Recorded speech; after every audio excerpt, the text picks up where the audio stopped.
رب اشرح لي صدري ويسر لي أمري واحلل عقدة من لساني يفقهوا قولي. الحمد لله المبدئ المعيد الغني الحميد ذي العفو الواسع والعقاب الشديد، والصلاة والسلام على سيد الأنبياء خاتم النبيين سيد المرسلين شفيع المذنبين سيد الأولين والآخرين سيدنا وحبيبنا نبينا وكريمنا ومولانا محمد صلى الله عليه وسلم عبده ورسوله بالهدى ودين الحق أرسله. أما بعد فأعوذ بالله من الشيطان الرجيم. بسم الله الرحمن الرحيم. يا أيها النبي حسبك الله ومن اتبعك من المؤمنين آمنت بالله صدق الله العظيم ببركة إن الله ملائكته يصلون على النبي يا أيها الذين آمنوا صلوا عليه وسلموا تسليما. اللهم صل على سيدنا وحبيبنا نبينا وكريمنا ومولانا محمد وبارك وسلم صلاة وسلاما عليك يا رسول الله. كلهم من رسول الله ملتمس غرفا من البحر أو رشفا من الديم منزه عن شريك في محاسنه فجوهر الحسن فيه غير منقسم. ثم الرضا عن أبي بكر وعن عمر وعن علي وعن عثمان ذي الكرم. مولاي صل وسلم دائما سرمدا على حبیبک خیر الخلق کلہم. اللہ کی حمد و ثنا نبی محترم نبی معظم باعث تخلیق ارض و سما صلی اللہ علیہ وآلہ آلہ وصحبہ وبارک وسلم کی بارگاہ مقدسہ میں انتہائی محبت و عقیدت کے ساتھ درود و سلام پیش کرنے کے بعد تمام تعریف اللہ وحدہ لا شریک کے لیے ہے.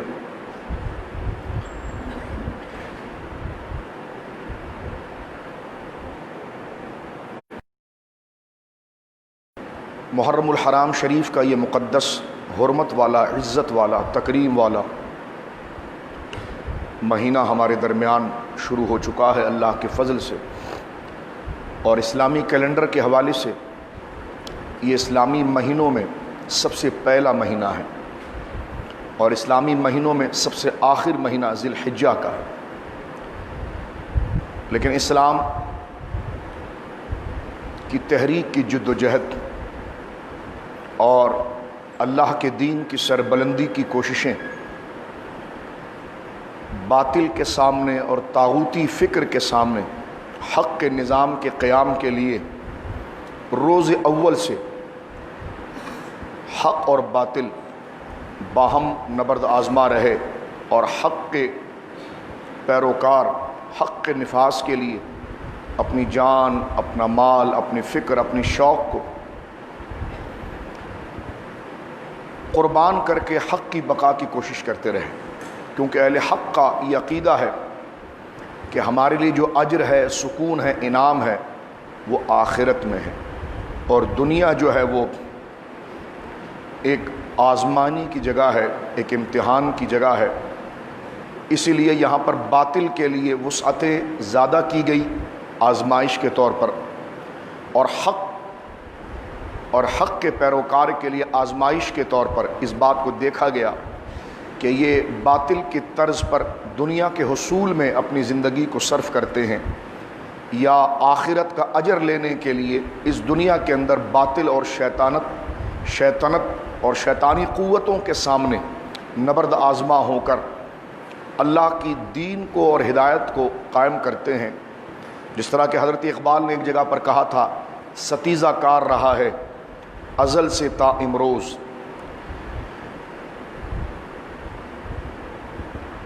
چراغ مصطفی سے شرار بولہبی. یعنی روز اول سے حق اور باطل کی یہ جنگ رہی ہے، اور باطل ہمیشہ فرعون، نمرود، یزید اور ابو لہب کی شکل میں، ابو جہل کی شکل میں نظر آیا، اور حق ہمیشہ آدم و نوح و ابراہیم، عیسیٰ و محمد الرسول اللہ علیہم الصلاۃ والسلام اور صحابہ اور اہل بیت کی مبارک شکل میں نظر آیا. ایک جگہ اقبال نے بڑی اچھی توجہ دلائی، اور وہ یہ کہتے ہیں کہ غریب و سادہ و رنگی ہے داستان حرم، غریب و سادہ و رنگی ہے داستان حرم، نہایت اس کی ہے حسین ابتدا اسماعیل۔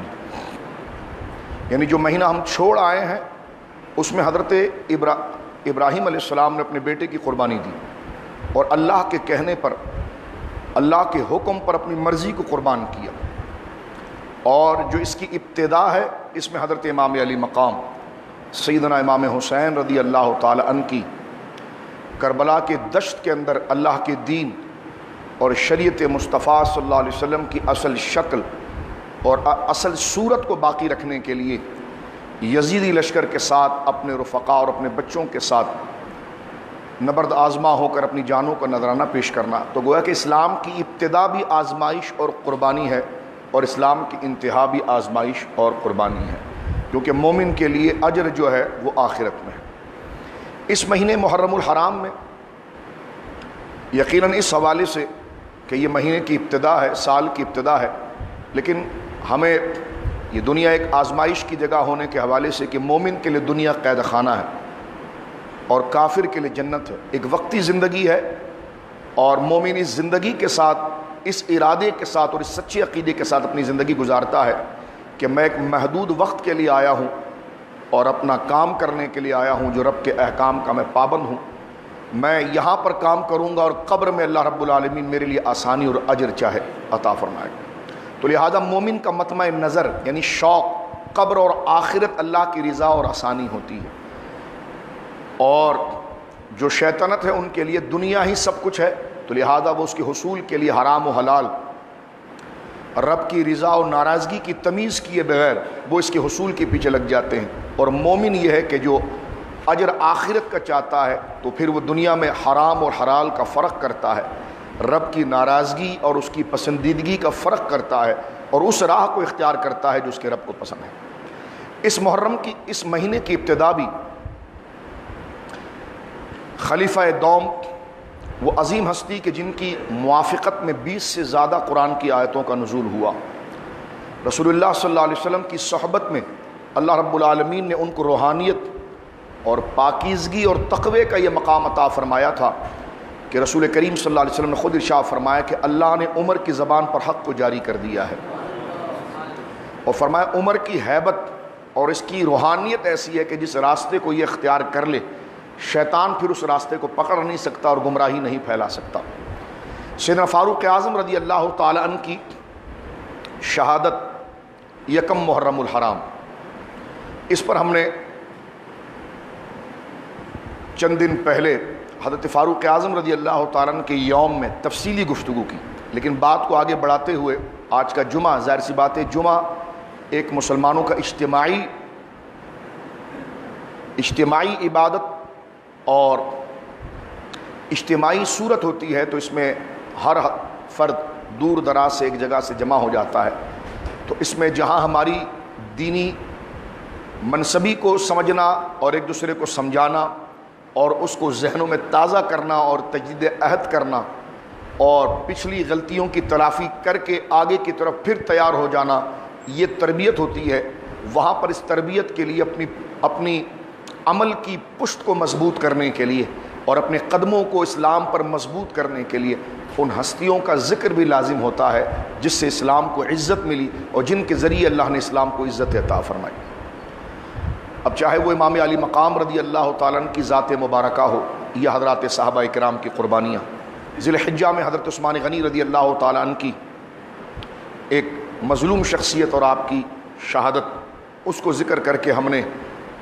کچھ بنیادی سبق حاصل کرنے کی کوشش کی کہ اس قوموں نے کیا غلطیاں کی تھی، اور حضرت عثمان غنی رضی اللہ تعالیٰ عنہ کی زندگی سے ہمیں ہدایت کے کیا پہلو ملتے ہیں تاکہ اس مبارک گوشوں کو اور اس مبارک روشنی کو ہم اپنی زندگیوں میں لا کر جہالت کا اور پریشانی کے اندھیرے کو ہم ختم کر سکیں۔ فاروق اعظم رضی اللہ تعالیٰ عنہ کی شہادت کے حوالے سے ایک جملہ کہہ کر میں آگے بڑھ جانا چاہتا ہوں۔ یہ مسئلہ نہ مناظرے کا ہے نہ مباحثے کا ہے، مجھے تو یہ بات نہیں سمجھ میں آئی کہ اس مسئلے کو آج کل کیوں کھڑا کر دیا گیا ہے کہ ایک محرم الحرام جو ہے وہ حضرت فاروق اعظم کی شہادت نہیں ہے۔ اس پر بڑا ایک گہرام سوشل میڈیا پر چلا ہے،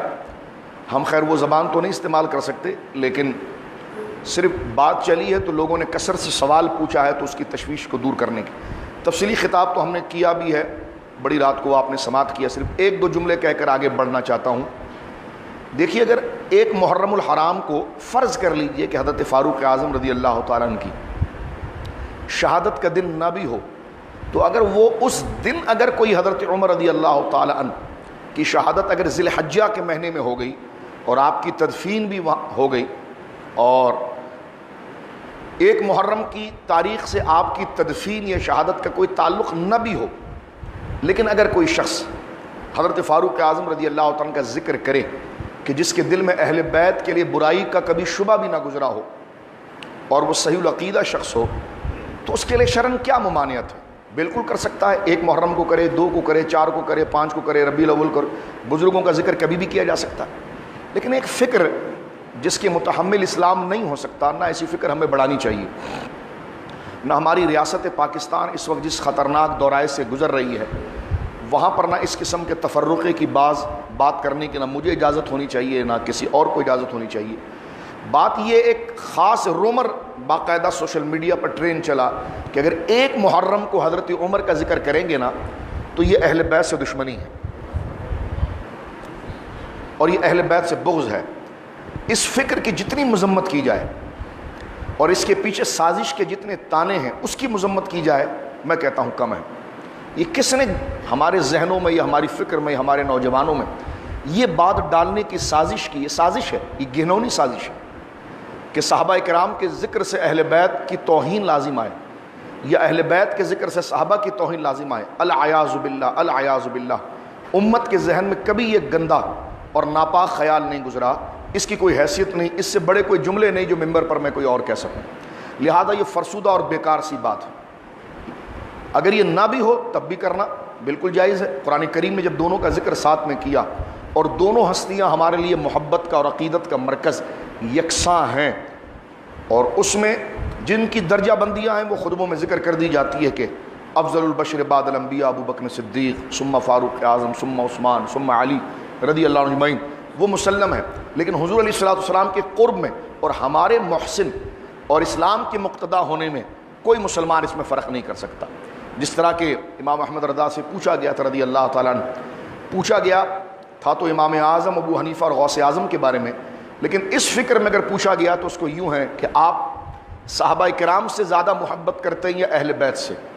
تو جواب دیا گیا کہ یہ دونوں آنکھوں کی طرح ہیں۔ تو پوچھا گیا کہ اس میں سیدھی آنکھ کون سی، الٹی کون سی؟ کیونکہ آنکھیں تو 2 ہوتی ہے، تو آپ نے فرمایا کہ اس میں الٹی ہوتی نہیں، دونوں سیدھی ہیں۔ اب کوئی یہ سوال کرے، ایک بچے نے ہم سے سوال کیا کہ اس میں یہ کیا کہہ دیا کہ اس میں الٹی ہوتی نہیں، آنکھیں تو الٹی ہوتی ہے؟ تو میں نے کہا مسئلہ یہ نہیں، جب مرکز ایک ہو جائے، میں آپ کے چہرے کو دیکھ رہا ہوں اور آپ میرے چہرے کو دیکھیں، ہم دونوں کی آنکھوں کا مرکز جب ایک ہو جائے تو اس میں الٹا سیدھا نہیں رہتا، وہ سارا ہی سیدھا ہو جاتا ہے۔ میں یہ نہیں کہہ سکتا کہ میں آپ کو کس آنکھ سے دیکھ رہا ہوں اور آپ مجھے کس آنکھ سے دیکھ رہے ہیں۔ جب مرکز ایک ہو جائے گا تو پھر اس میں الٹے کا تصور ختم ہوتا ہے، دونوں آنکھیں ایک ہو جاتی ہیں۔ تو یہ امت کو عقیدہ رکھنا چاہیے، حضرات اہل بیت اعظام اور حضرات صحابہ کرام رضوان اللہ علیہم اجمعین، دونوں سے محبت ایمان ہے اور دونوں سے بغض نفاق اور کفر ہے۔ جو ان میں سے کسی کی بھی بے ادبی کرے گا وہ دار اسلام سے خارج ہو جائے گا۔ تو لہٰذا جب یہ دونوں ہمارے ہیں تو پھر ان میں مقابلے پر لا کر انڈیا اور پاکستان کا مسئلہ بنانے کی کیا ضرورت ہے؟ لہٰذا یہ سازش ہے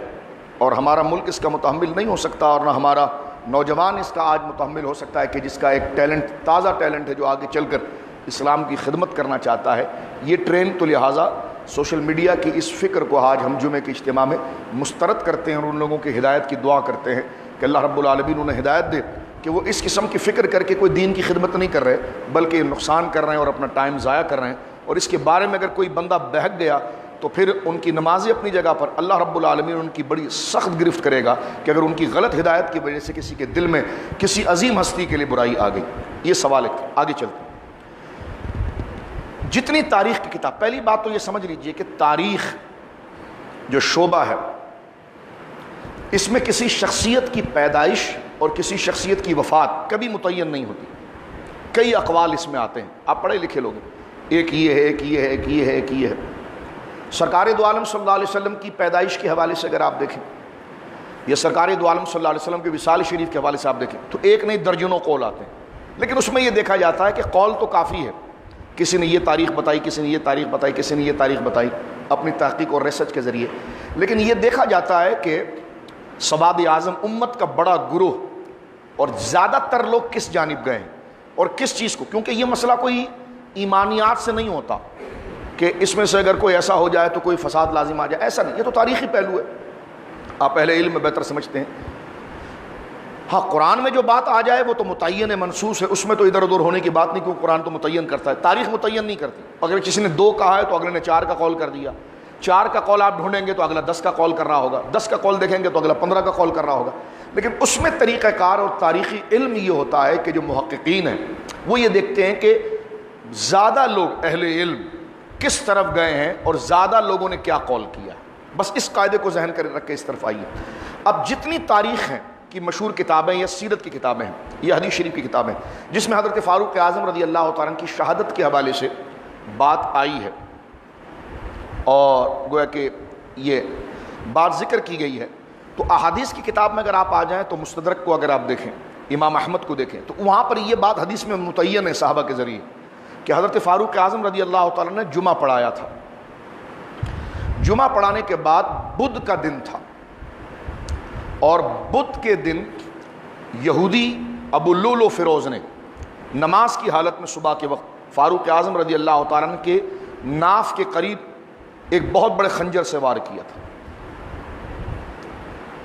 دھوکے کے طور پر اس نے وار فاروق اعظم رضی اللہ تعالیٰ عنہ سے کیا، اور فاروق اعظم رضی اللہ تعالیٰ عنہ زخمی ہوئے اس میں۔ تو یہ بدھ کا دن متعین ہے۔ تاریخ کی کتابوں میں آ جائیں تو البدایہ والنہایہ آپ دیکھ لیں، اسد الغابہ آپ دیکھ لیں، سیرہ اعلام النبلاء دیکھ لیں، بخاری شریف کی شرح عمدۃ القاری شرح بخاری دیکھ لیں، جتنی کتابوں کو اگر آپ دیکھیں گے تو 2 چیزیں متعین کی گئی کہ بدھ کے دن آپ کو زخم لگا اور اتوار کے دن آپ کی تدفین ہوئی۔ تو بدھ، جمعرات، جمعہ، ہفتہ، اتوار، 4تھا دن، اور یہ تاریخ کے اندر متعین ہے۔ علامہ عراقی، کیونکہ ہم موٹے موٹے اقوال پڑھیں گے، علامہ عراقی لکھتے ہیں کہ اس بات پر تاریخ کا اتفاق ہے کہ حضرت فاروق اعظم رضی اللہ تعالیٰ عنہ، اتفاق کو میں ذکر کرتا ہوں، جس وقت آپ کو زخم لگا اس وقت 23 ذی الحجہ، جیسا ابھی 1442 شروع ہو گئی ہے، 23 ذی الحجہ یعنی 23 ہجری کا وہ سال تھا، اور ذی الحجہ کی تاریخ 26 تھی۔ 26 ذی الحجہ کو حضرت فاروق اعظم رضی اللہ تعالیٰ عنہ کو زخم لگا، اور تعینہ عربی میں زبان میں کہتے ہیں زخم لگنا، تو 26 تاریخ تھی ذی الحجہ کی، اور سال جو چل رہا تھا وہ 23 ہجری کا تھا، اور اگلا جو محرم کا سال لگنا ہے وہ 24 ہجری کا ہے، کیونکہ 23 یہاں پر ختم ہو جائے گا۔ تو 26 تاریخ کو جب آپ کو زخم لگا تو تمام کتابوں کے اندر موجود ہے کہ آپ 4 دن تک بقید حیات رہے، جس میں آپ نے مجلس شورا کو فوراً قائم کیا، اور آپ کو یقین ہو گیا تھا یہ زخم اتنا گہرا ہے کہ میں جان بر نہیں پاؤں گا۔ آپ نے 6 بندوں کی کمیٹی بنائی، جس میں حضرت علی المرتضیٰ رضی اللہ تعالیٰ، حضرت عثمان غنی رضی اللہ تعالیٰ، حضرت زبیر بن عوام رضی اللہ تعالیٰ، حضرت طلحہ رضی اللہ تعالیٰ، حضرت عبد الرحمن بن عوف رضی اللہ تعالیٰ، اور حضرت سعد بن ابی وقاص رضی اللہ۔ یہ 6 رکنی کمیٹی بنائی اور ان سے کہا کہ تم مشاورت کرو گے، کیونکہ اہل سنت کے نزدیک شورا سے خلیفہ قائم ہوتا ہے۔ فرمایا یہ 6، کیونکہ اس پورے اس وقت دور میں جو لوگ موجود ہیں ان میں سرکار کے سب سے زیادہ قریب اور سرکار سے بشارت پانے والے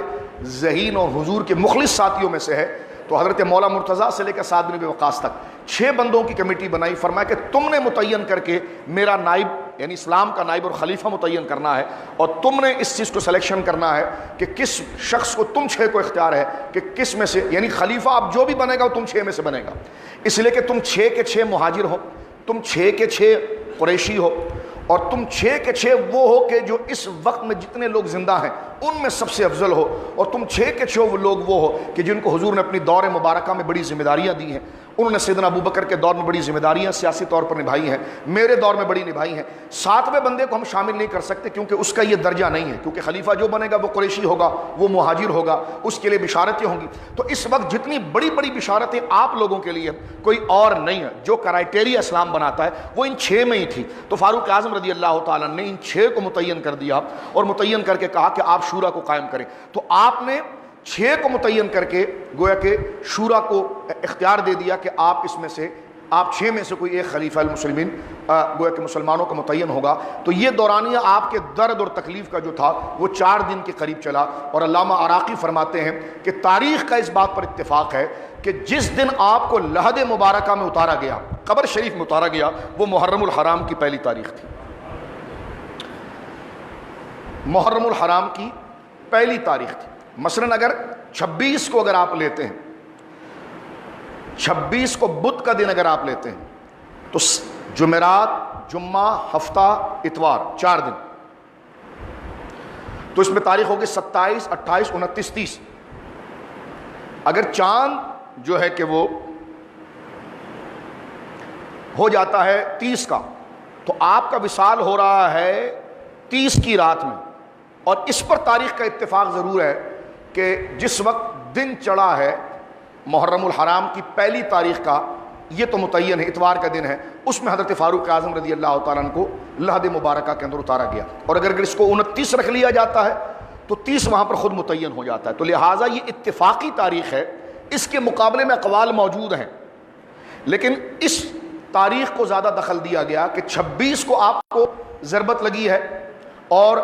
بدھ کے دن ضربت لگی ہے، اور اتوار کے دن آپ کو لحد مبارکہ کے اندر اتارا گیا ہے۔ اور لحد میں جو اتارا گیا ہے وہ 29 کا چاند ہو یا 30 کا چاند ہو، اس کے آگے ایک الگ اضافی تاریخ گویا کہ اتفاقی شریعت گویا کہ محققین علماء کی موجود ہے، جیسے علامہ عراقی، علامہ عینی کے استاذ ہیں اور اہل سنت کے نزدیک بہت بڑی شخصیت ہے۔ انہوں نے فرمایا اتفقوا، اس بات پر تو اتفاق ہے کہ آپ کو قبر شریف میں جو رکھا گیا ہے وہ ایک محرم الحرام کو رکھا گیا ہے، تو لہذا تاریخ وہیں پر آتی ہے۔ اگر یہ کہہ دیا جائے کہ 26 تاریخ کو آپ کو ضرب لگی اور اسی دن آپ نے انتقال فرما لیا،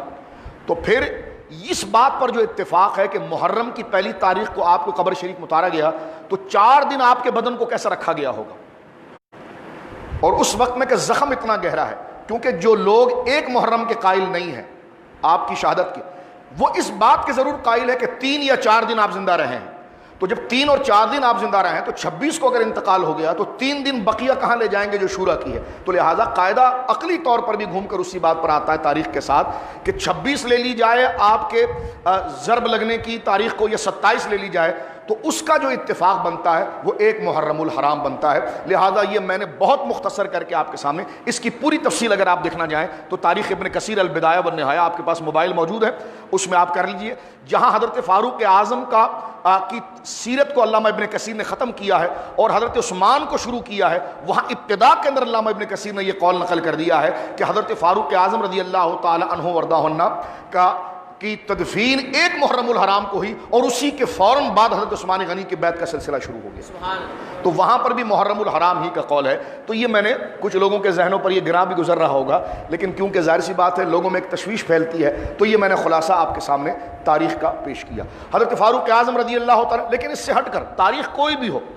یہ وہ اجلہ اکابر ہیں کہ جن کا ذکر ہر صورت کے اندر ہر حال میں ہونا شریعت مطہرہ اس کو ممنوع نہیں کرتی ہے کہ جب چاہے ان بزرگوں کا ذکر کیا جائے، جس طرح کہ جب چاہے امام علی مقام کا ذکر کیا جائے، کسی کے گویا کہ پیشانی پہ شکن نہیں آتی، تو جب چاہے سیدنا صدیق اکبر فاروق اعظم کا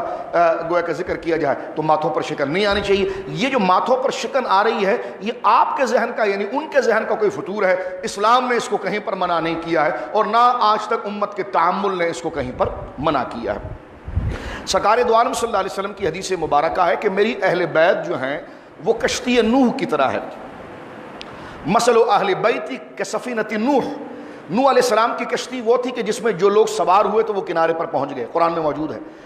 تو حضور علیہ السلام نے فرمایا کہ میری اولاد کی محبت اور ان سے تعلق جو ہے وہ کشتی نوح کی طرح ہے کہ جو بندے کے ایمان کو محفوظ رکھتا ہے، ایک حدیث۔ اور دوسری جانب حضور نے فرمایا الصحابی کالنجوم، میرے صحابہ ستاروں کی طرح ہے۔ آپ جانتے ہیں کہ کشتی اپنے ساحل یا اپنے ڈیسٹینیشن یا اپنے مرکز کو تلاش کرنے کے لیے کشتی کا ملا جو گویا کہ راستے کو متعین کرنے کے لیے وہ ستاروں کی جنبش اور ان کی سم سے جگہ کو متعین کرتا تھا. تو سرکار دو عالم صلی اللہ علیہ وسلم کی زبان سے دونوں کے لیے قول نقل فرمایا گیا. فرمایا کہ میری اہل بیت جو ہے وہ کشتی نوح کی طرح ہیں اور میرے صحابہ جو ہیں وہ ستاروں کے مانند ہیں. یعنی کسی کے دل میں اگر اہل بیت کی محبت آ گئی تو وہ حضور تک پہنچے گا کیسے؟ جس طرح کہ کشتی ستاروں کے اشاروں پر چل کے وہ ساحل پر پہنچتی ہے. تو لہذا ستارہ بھی منزل کے لیے لازم ہے اور کشتی بھی لازم ہے, تو اہل بیت بھی لازم ہے اور صحابہ کرام بھی لازم ہے. لہٰذا اس میں کوئی وہ نہیں ہونا چاہیے. اب دیکھیں قرآن کریم کی طرف جو ہم بات کو سمیٹ رہے ہیں, حدیث پاک قرآن کریم موجود ہے سورۃ الانفال آیت نمبر 64. جس وقت حضرت عمر رضی اللہ تعالیٰ نے اسلام لائے, حضرت عبداللہ ابن عباس کا قول ہے, تو یہ آیت کریمہ بیان ہوئی کہ یا ایھا النبی حسبک اللہ, کیونکہ بڑی گھٹن تھی, کافر سر پر چڑھائے تھے, اتنی دشمنی تھی کہ حضور علیہ السلام کو اعلان نبوت کیے ہوئے ابھی 6 سال ہو گئے. 5 سال کا عرصہ اکثر آپ تاریخ میں پڑھتے, اتنا بھیانک تھا کہ کفار یہ چاہتے تھے کہ چن چن کر ایک ایک مسلمان کو مار ڈالیں. تو سرکار دو عالم صلی اللہ علیہ وسلم نے اعلان نبوت کے 5ویں سال, جن کو 5 نبوی کہتے ہیں, اپنے صحابہ کرام کو مکے سے نکالا اور 80 سے زیادہ صحابہ کرام مکے سے نکلے بعض روایات کے مطابق, اور وہ حبشہ گئے کشتیوں کے ذریعے. حبشہ موجودہ افریقہ کے اندر ایتھوپیا,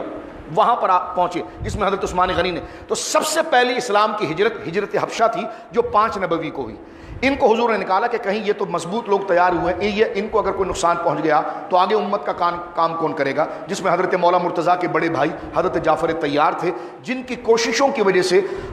نجاشی بادشاہ جو تھا وہ اسلام اس نے قبول کیا, جن کو تبلیغ سورہ مریم کے ذریعے, کیونکہ وہ سارے نصرانی اور عیسائی تھے, تو سورہ مریم کے ذریعے حضرت مولا مرتضیٰ کے بڑے بھائی حضرت سیدنا جعفر طیار رضی اللہ تعالیٰ نے تبلیغ کر کے ان کو دار اسلام میں داخل کیا, جن کے انتقال کے بعد ان کا جنازہ حضور علیہ السلام نے پڑھا.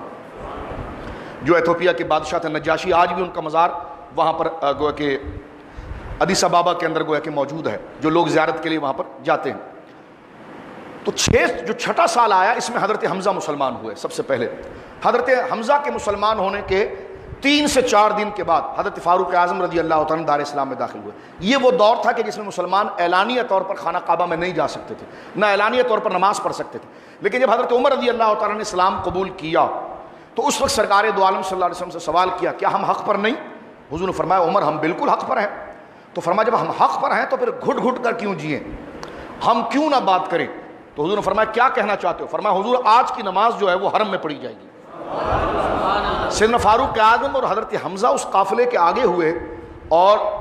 روایت میں یہ بھی آتا ہے کہ آپ کی مونچھیں بڑی بڑی تھیں, یعنی یہاں سے مونچھیں کم اور دائیں جانب سے بڑی بڑی تھی, اور آپ اپنے مونچھوں پر ہاتھ پھیرتے تھے اور مشرکین کو دیکھ کر کہتے تھے کہ سامنے آؤ اگر روکنا چاہتے ہو. تو یہ پہلا وقت تھا کہ جس میں آزادی کے ساتھ اعلانیہ طور پر مسلمانوں کا وہ گروہ, جتنے لوگ تھے 40 تھے یا 60 تھے, جتنے لوگ تھے وہ سارے جمع ہو کر آئے اور انہوں نے خانہ کعبہ کے اندر اعلانیہ نماز پڑھی. تو اب اللہ نے یہ آیت نازل فرمائی, حبیب یا ایھا النبی, اے نبی مکرم صلی اللہ علیہ وسلم, حسبک اللہ, اللہ آپ کے لیے کافی ہوا. یہ جو مشرکین اتنا بڑا لشکر آپ کے لیے بنا کے رکھے تھے, تو دیکھیے اللہ نے آپ کی مدد کی. وَمَنِ اتَّبَعَكَ مِنَ الْمُؤْمِنِينَ, اور وہ لوگ آپ کے لیے کافی ہوئے کہ جو اہل ایمان ہیں. اس آیت کے 2 ترجمے ہیں. ایک ترجمہ یہ ہے, کیونکہ واو عاطفہ بیچ میں آیا, اس کا ایک معنی یہ بنتا ہے کہ یا ایھا النبی حسبک اللہ ومن اتبعک من المؤمنین, اے محبوب کریم صلی اللہ علیہ وسلم, اللہ آپ کے لیے کافی ہے اور ان کے لیے بھی کافی ہے جو اہل ایمان آپ کی اتباع کرتے ہیں. یعنی یہاں پر یہ ہے کہ اللہ آپ کے لیے بھی کافی ہے, ومن اتبعک من المؤمنین, اور ان مسلمانوں کے لیے بھی اللہ کافی ہے کہ جو آپ کی اتباع کرتے اور اسلام لائے. ایک معنی اس کا یہ بھی کیا گیا ہے, کیونکہ یہ آیت کو سمجھنے میں ایک معنی مفسرین نے یہ بھی کیا ہے کہ اے محبوب مکرم, اللہ آپ کے لیے کافی ہے اور وہ لوگ بھی آپ کے لیے کافی ہیں جو آپ کی اتباع کرتے اور مومنین ہیں. اب یہ ترجمہ دیکھیے, یعنی ایک یہ کہ اللہ بھی آپ کے لیے کافی اور مسلمان بھی آپ کے لیے کافی. یہ آیت کا ایک ترجمہ یہ بنتا ہے. ایک یہ بنتا ہے کہ اللہ آپ کے لیے بھی کافی اور مسلمانوں کے لیے بھی کافی. تو لہٰذا یہ 2 ترجمے مفسرین نے اس آیت کے کیے ہیں. اگر عربی ذرا بھی بندہ جانتا ہو تو دیکھ سکتا ہے کہ یا ایھا النبی حسبک اللہ ومن اتبعک من المؤمنین, اس میں دونوں ترجموں کی گنجائش ہے. یعنی آپ ذرا تھوڑا سا ذہن میں زور دیں, یعنی مخاطب حضور کو کیا گیا اور یہ کہا گیا کہ اللہ آپ کے لیے بھی کافی ہے اور جتنے لوگ ایمان لائے ہیں ان کے لیے بھی اللہ کافی ہے. ایک ترجمہ یہ ہوا, اور ایک ترجمہ یہ کہ آپ کے لیے اللہ کافی اور یہ مسلمان بھی کافی. لیکن اس ترجمے میں تضاد نہیں ہے. اللہ تو حضور کی حفاظت کے لیے کافی ہے، لیکن اس کی ظاہری شکل کیا ہوگی؟ وہ صحابہ کرام ہوں گے. تو اس کا یہ معنی کرنا کہ اللہ آپ کے لیے کافی ہے اور مسلمان بھی آپ کے لیے کافی ہے، ترجمہ غلط نہیں. اس لیے کہ اللہ تو کافی ہے، لیکن وہ کفایت اور وہ حفاظت اسباب کے ذریعے ظاہر ہوگی. اللہ ایسے اسباب کو کھڑا کر دے گا جو نبی کی حفاظت کریں گے، اور اس میں کون تھے؟ حضرت حمزہ تھے، حضرت عمر تھے، اور یہ صحابہ کرام تھے. کیونکہ بعض لوگ اس ترجمے پر کہتے ہیں کہ آپ نے کیا ترجمہ کر دیا، تو یہ دونوں ترجمے میں نے آپ کے سامنے واضح کیے، اور مفسرین کی تمام کتابوں کے اندر جگہ جگہ پر یہ موجود ہے کہ دونوں ترجمے ہو سکتے ہیں. یعنی دونوں جماعت نبی اور صحابہ کے لیے اللہ کافی ہو، یہ ترجمہ بھی ہو سکتا ہے. نبی کے لیے اللہ بھی کافی، صحابہ بھی کافی، یہ دونوں ترجمے ہو سکتے ہیں. پہلا ترجمہ حقیقت پر مبنی ہے اور دوسرا ترجمہ مجاز اور سببیت پر مبنی ہے. صحابہ کرام رضوان اللہ علیہ مجمعین، یہ قرآن کریم کی آیت ہے جو چیدہ چیدہ مسائل رہ گئے تھے. اب بات کو یہاں پر ختم کرتے ہوئے ایک بات کہ فاروق اعظم کا ایمان کیسا تھا. دیکھیے یہ حدیث پاک جو ہے کہ من کنت مولاہ فہذا علی مولا، کوئی مسلمان اس سے بھاگ نہیں سکتا، اور جو بھاگے وہ مسلمان نہیں رہ سکتا کہ جس کا میں محبوب ہوں اس کا علی محبوب ہے. میں نے کہا جس طرح یقیناً ہر مسلمان کا حضرت مولا مرتضیٰ کی شان اور مقام پر یہ عقیدہ ہے، کوئی اپنے دل کے اندر بال نہیں لا سکتا، جو بال لائے وہ تو منافق ہو جاتا ہے. لیکن میں کہتا ہوں یہ بشارت ہے جہاں حضرت علی کے لیے ہے تو جہاں حضرت عمر کے لیے حضور نے دی ہے تو وہ بھی پڑھ لی جائے تاکہ بیلنس ایک آ جائے. حضرت سیدنا ابو ہریرہ کہتے ہیں کہ سرکار دو عالم نے امتحان لیتے ہوئے ایک بات کی، اور اس میں میں بات کو ختم کر دوں گا، آپ سمجھدار لوگ اس پر آپ سمجھیں گے. ایمان یقین کو کہتے ہیں کہ اللہ پر کیسا یقین، بن دیکھی چیزوں پر جتنا کامل یقین ہوگا رسول کے کہنے پر اتنا بندہ مضبوط ہوگا، جتنا ڈاماڈول ہوگا اتنا ایمان میں کمزور ہوتا چلا جائے گا. سرکار نے فرمایا بینما رجل یرعى غنما، ایک مثال دی، فرمایا ایک بندہ بکری چرا رہا تھا. صحابہ کو جمع کر کے حضور نے فرمایا ایک بندہ بکری چرا رہا تھا، لہو اذا جاء الذئب، یہاں تک کہ اس بکری کو شکار کرنے کے لیے ایک بھیڑیا آ گیا. یہ حضور کی حدیث مبارکہ ہے جامع ترمذی شریف کی، اور حدیث نمبر ہے 3695 3695. حضور فرماتے بینما رجل یرعى غنما لہو اذا جاء الذئب، ایک بندہ، بکری چلانے کا زمانہ تھا، ایک بندہ بکری چرا رہا تھا کہ بھیڑیا آیا اور بھیڑیا بکری پر حملہ آور ہوا. فاخذ شعطا، اس نے بکری کو پکڑ لیا. فجاء صاحبها، جو چرواہا تھا وہ آیا، فانتزعها منه، اس نے بھیڑیے کو بھگایا اور بکری کو اس سے چھڑا دیا. فقال الذئب، تو بھیڑیا انسان کی زبان میں بولنے لگا، کیف تصنع بها بما یوم السبع یوم لا راعی لها غیری. یعنی انتہائی عجیب بات کہ بھیڑیے نے انسان کی زبان میں اس چرواہے سے بات کی کہ آج تو نے مجھ سے شکار بچا لیا ہے، لیکن وہ دن کیسا ہوگا جب شکار پکڑا جائے گا تو بچانے والا کوئی نہیں ہوگا. اب کتنی عجیب بات ہے، یعنی قیامت کی طرف اشارہ کر دیا اس نے. اور بات کتنی عجیب ہے کہ بھیڑیا انسانوں کے انداز میں بات کر رہا ہے اور اس کو کہہ رہا ہے کہ آج تو نے میرا دبوچا ہوا شکار میرے پنجے سے نکال دیا، لیکن ایک دن ایسا آئے گا جس دن شکار کو دبوچ لیا جائے گا تو لا راعی لہا غیری، اس کے پاس جو ہے کہ وہ کوئی اور شکار نہیں ہوگا. یا اس کا ایک معنی یہ ہے کہ ایک دن ایسا آئے گا کہ میں کسی بکری کو دبوچ لوں گا تو پھر اس بکری کو میرے پنجے سے نکالنے والا کوئی نہیں ہوگا. تو انسان بڑا تعجب کر گیا. تو سرکار نے صحابہ کے چہرے کو دیکھا، یعنی تعجب میں کہ بھیڑیا انسان کی زبان کیسے بول رہا ہے. تو سرکار نے فرمایا آمنت بذالک، لیکن اس بات پر میں ایمان لایا ہوں کہ ایسا ہوا ہے اور ایسا ہو سکتا ہے. آمنت بذالک انا و ابو بکر و عمر، یعنی یقین کا درجہ دیکھیں. یعنی بڑی تعجب کی بات ہے نا کہ بھیڑیا کیسے انسان کی زبان میں بات کر رہا ہے اور یہ بحال کر رہا ہے. تو حضور فرمایا اس میں کوئی تعجب نہیں، یہ حقیقت ہے. آمنت بذالک، آمنت بذالک انا، میں اس پر ایمان لایا، ابو بکر اس پر ایمان لائے اور عمر اس پر ایمان لائے.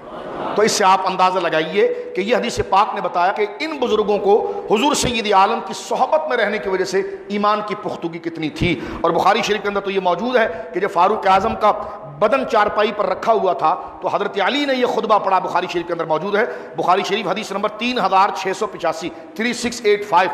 آپ نے حضرت عبداللہ ابن عباس سے کہا تھا کہ تجھے پتا یہ کفن میں لپٹا ہوا عظیم بندہ کون ہے؟ ایک تو آپ نے یہ فرمایا کہ میں اللہ سے اگر ملنا چاہوں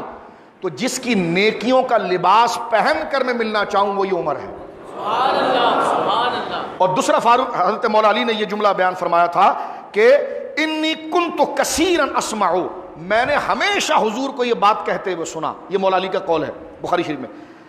کہ حضور سے میں نے یہ کہتے ہوئے سنا کہ سرکار اگر کہیں جا رہے ہوں تو کوئی پوچھے حضور آپ کہاں جا رہے ہیں, حضور کہیں سے آ رہے ہوں, کہیں پر آ رہے ہوں تو حضور سے پوچھا جائے آپ کہاں پر آ رہے ہیں, یا حضور علیہ الصلوۃ والسلام کسی طرف قصد کر رہے ہوں تو حضور سے پوچھا جائے کہ آپ کہاں جا رہے ہیں, تو سرکار نے کبھی یہ نہیں کہا. فرماتے انی کنت کثیرا اسمع, نبی صلی اللہ علیہ وسلم میں نے حضور سے ہمیشہ سنا, حضور نے کبھی یہ نہیں کہا کہ میں وہاں گیا میں وہاں آیا, اکیلا کبھی اپنا نام نہیں لیا, اس لیے کہ حضور کبھی اکیلے گئے ہی نہیں.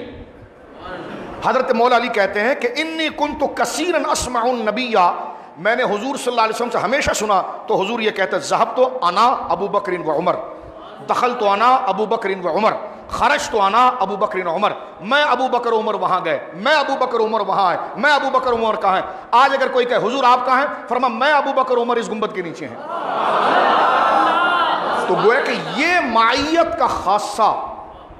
اس لیے علماء نے لکھا کہ ترتیب صحابیت میں یہ جو ہیں 4 خلفاء تو ہیں لیکن ابتدائی 2 کو شیخین کہا جاتا ہے, یعنی بہت بڑے بزرگ. اس ترتیب کو بگاڑنے والا خارج اہل سنت قرار دیا گیا کیونکہ یہ نظریہ اس ترتیب کے ساتھ موجود ہے. تو میں نے صرف مختصر وقت میں, کیونکہ آج کے دن کو مناسبت ہے جمعے کو حضرت فاروق اعظم سے, تو ان بنیادی باتوں سے ہم اپنے دلوں سے جو دنیا کا خوف, دنیا کی لالچ کی گندگی ہے وہ ان کی یادوں سے ہمارے دلوں سے نکل جائے اور ہمیں پتہ چلے کہ ہم کن کے ماننے والے ہیں اور ہماری منزلیں کیا ہیں. تو لہٰذا یہ ان کی محبتیں, یہ ان کا کردار ہے جو ہمیں نماز کے لیے مستعد کرتا ہے اور ہمیں عبادت کے لیے مستعد کرتا ہے. چاہیے یہ کہ نوجوانوں سے میں کہوں گا ان دنوں میں آج آپ فاروق اعظم رضی اللہ تعالیٰ عنہ کی زندگی کا مطالعہ کریں کہ انہوں نے 22,51,030 30 مربع میل کو 10 سال میں فتح کیا.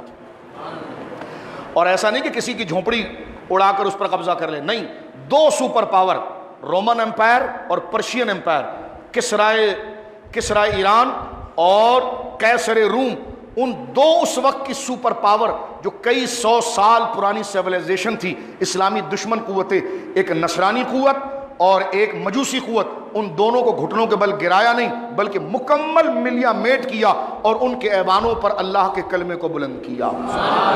یہ فاروق اعظم رضی اللہ تعالیٰ عنہ کا مقام تھا. آج 22 کروڑ مسلمان پاکستان میں ہو کر فلسطین کا کچھ نہیں کر سکتے. آج پوری دنیا کی آبادی 7 ارب کے قریب ہے. کتنے؟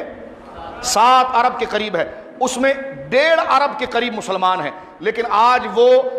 نظر اٹھانے کی بجائے بڑے بڑے جبے اور لال رومال پہن کر مال کے چکر میں ان کے پیچھے بھاگ رہے ہیں. فاروق اعظم نے 10 سال کے اندر بیت المقدس کو فتح بھی کیا اور ان علاقوں کو فتح کر کے جو اصل مقصد تھا دین کا وہ آپ نے گویا کہ نافذ کیا. کیا کیا عمر نے؟ میں نے کہا وہ عمر نے کیا جو 14 صدیوں میں مسلمان مل کر نہ کر سکے. اللہ رب العالمین جل والا ہمیں صحابہ کی عزت کی توفیق دے, اہل بیت سے پیار عطا فرمائے اور ان کے صدقے جو جنازہ ہے اللہ ان کی مغفرت کر دے, اور جو نمازی حضرات بیٹھے ہیں اللہ تمام کی نمازوں کو پورا فرمائے, قبول فرمائے. کشمیر کے مسلمانوں پر اللہ فاروق اعظم اور حضرت امام علی مقام سیدنا حسین کی شہادت کے صدقے اللہ رب العالمین آسانی عطا فرمائے, پاکستان کو اللہ سلامتی عطا فرمائے. امت کو فضول کاموں میں بٹنے کی بجائے